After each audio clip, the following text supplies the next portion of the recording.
Assalamu alaikum wa rahmatullahi wa barakatuh. This is our fourth video of Tajweed Rules course. In the previous video, we've tackled the articulation points of the letters, makharij al-huruf, and it's really important to know where each letter is coming out. In this lesson, we will tackle the characteristics of the Arabic letters, sifat al-huruf. Why we study the sifat al-huruf? If we say ta, if we say at and at, both letters are coming from the same articulation points, but what differentiates them from each other? That's what we will tackle in this video.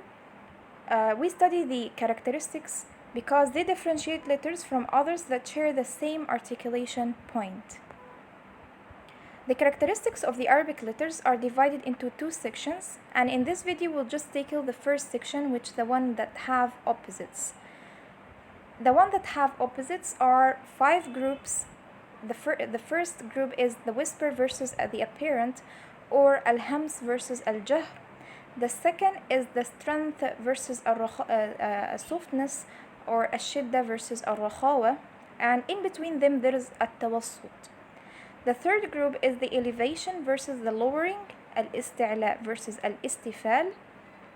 The fourth group is the adhesion versus the openness, or al-itbaq versus al-infitah. The last group, or the fifth group, is the fluency versus the restraint, al-itbaq versus al-ismat. The second section has 8 characteristics. The first one is the whistle, al-safir. Second, al-lin, the ease. Third, the deviation, al-inhiraf. 4, the repetition, al-takrir. 5, the spreading out, al-tafashi. 6, the lengthening, al-istitala. 7, the qalqala, shaking sound or an echoing sound. 8, nasalization or al-ghunna.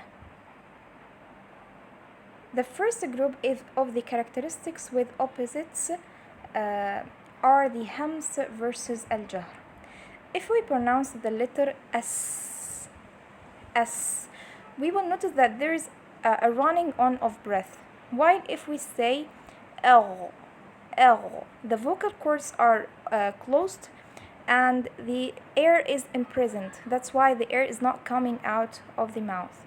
So al-hams is defined as linguistically the concealment, al-khafa, while in applied meaning it is the running on of breath when pronouncing the letter due to weakness in its origin.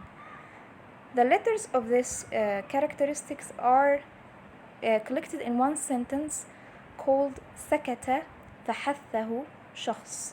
Sakata fahathahu shakhs means the sin, kaf, ta, fahathahu, fa, ha, tha, ha, and shakhs, shin, kha, sad.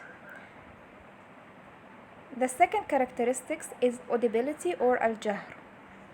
It is defined linguistically as the apparent, and technically it is the imprisonment of running on of breath when pronouncing a letter due to strong reliance on its articulation point. The letters of this characteristics are the rest of the Arabic letters. The second group will begin with the strength characteristic, or al-shidda. If we pronounce a letter like edge, et, ek,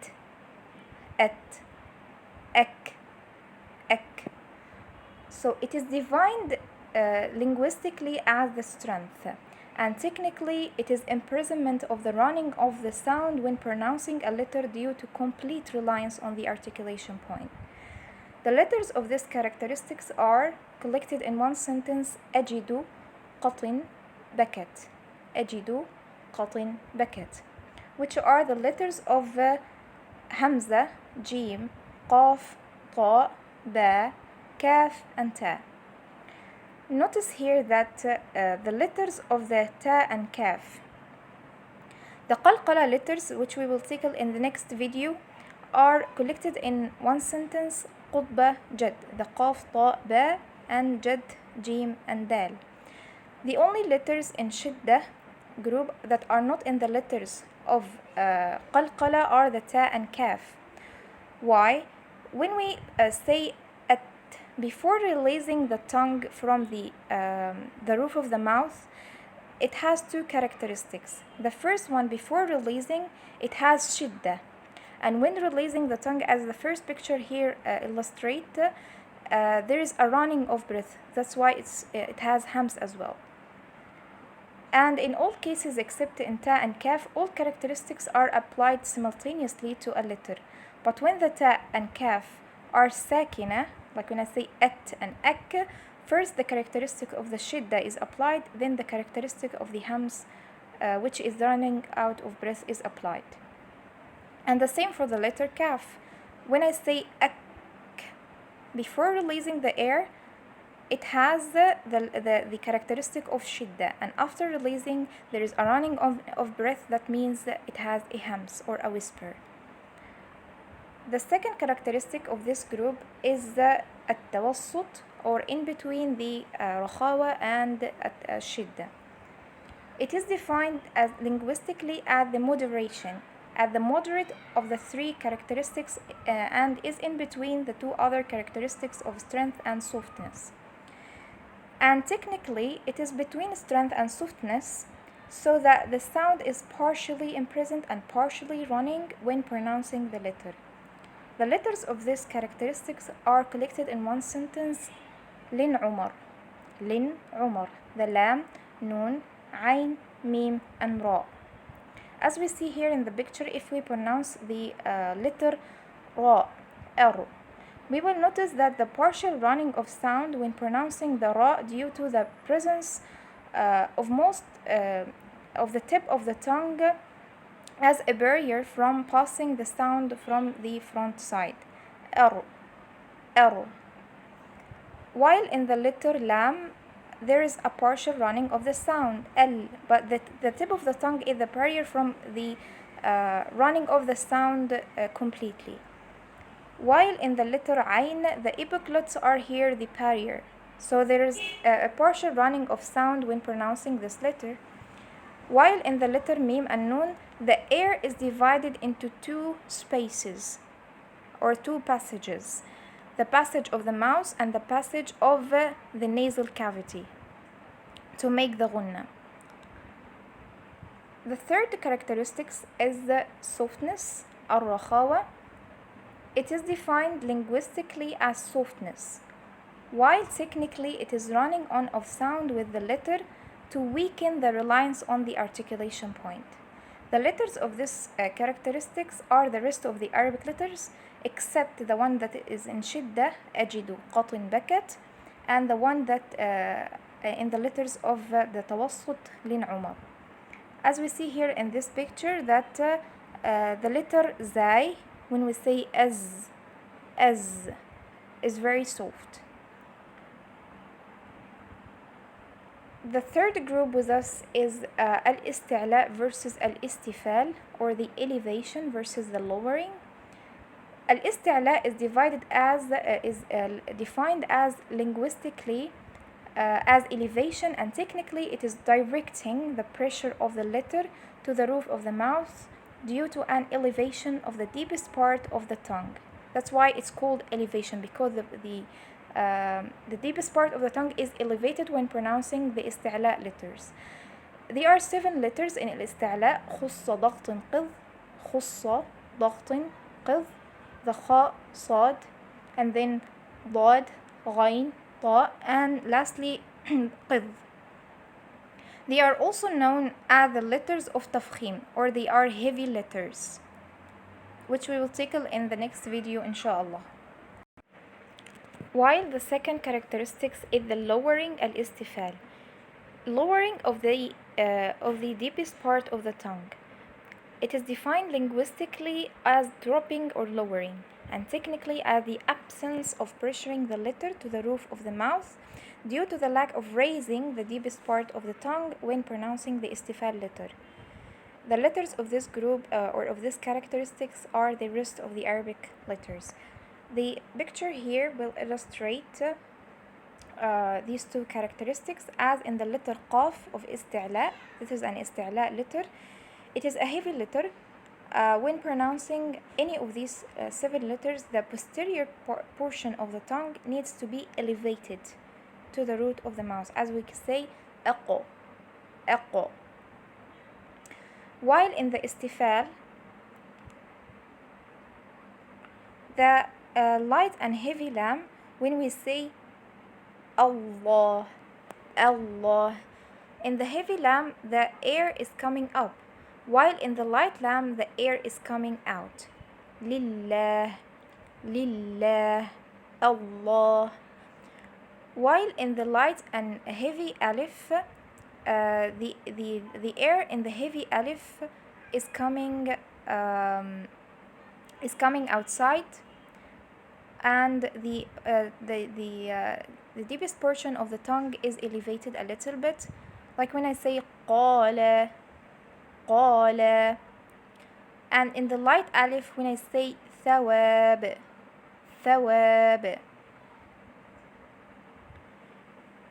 The fourth group with us is al-itbaq versus al-infitah, or the adhering versus the separating. Al-itbaq is defined as linguistically as the adhesion. Technically, it is the compression of the sound of itbaq letter between the tongue and the roof of the mouth. The letters of this characteristics are the sad, dad, ta, and dha. The second characteristics of this group is al-infitah. It is the separation, and technically it is the absence of compression of the letter sound between the tongue and the roof of the mouth. The letters of this characteristics are the remaining. Notes here that the ghain, kha, and qaf have isti'la and infitah. They are common between the two characteristics. And the letters sad, dad, ta, and dha have isti'la and itbaq. That's why the letter of isti'la and itbaq are more heavier than the isti'la and infitah. The pictures here will illustrate this notes. As we see here in the itbaq, we say eld, eld. The tip of the tongue is adhering with the roof of the mouth. And here of infitah, the letter qaf have isti'la and infitah characteristics, while in the letter dha, it has isti'la and itbaq. Eld, eld, eqo, eqo. And lastly, the letter kaf is common between the isti'la and infitah characteristics. The last group, or the fifth group, is al-idlaq versus al-ismat, the fluency versus the refusal. Al-idlaq is defined as fluency or purity of the language, and if none of these letters of the idlaq letter are from the fluency group, then the word is not Arabic. The letters of idlaq are farra min lub, means the fa, ra, mim, nun, lam, and ba. And al-ismat is defined linguistically as desisting or refusal. The ismat letter is considered heavier because it does not rely on the tip of the tongue, and the letters of this group of these characteristics are the rest of the Arabic letters. Note here that these two characteristics have more to do with the Arabic language than anything else, and are only included here because they are found in Tajweed books, and Imam al-Jazari included them in the characteristics section in his poem about the basics of Tajweed. This is our lesson for today. At the end of the video, we will tackle a summary of the characteristics that have opposites. There are 5 groups. The first group is the hams versus al-jahr, or the whisper versus audibility, and the letters of this characteristics are فحثه شخص سكت. The fa, ha, tha, ha, shin, kha, sad, sin, kaf, ta, and the jahr has the remaining letter. The second group is the shidda versus al-rakhawa, and in between them there is at-tawassut. The letters of shidda are collected in the sentence ajidu qatin bakat. Ajidu qatin bakat means the hamza, jim, dal, qaf, ta, ba, kaf, ta. At-tawassut lin umar, lam, nun, ayn, mim, ra, and the رخاوة had the remaining letters. The third group is the استعلاء versus الاستفال, or the elevation versus lowering. The letters are خصة, ضغط, قض, ضخاء, صاد, ضاد, غين, طاء, قاف, ظاء. And the استفال had the remaining letters.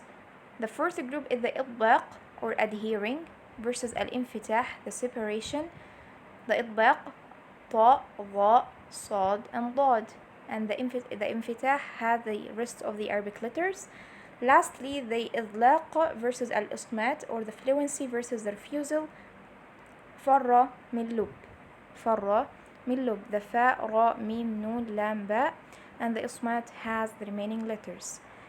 This is our lesson for today. Thank you for listening, and Assalamu alaikum wa rahmatullahi wa barakatuh.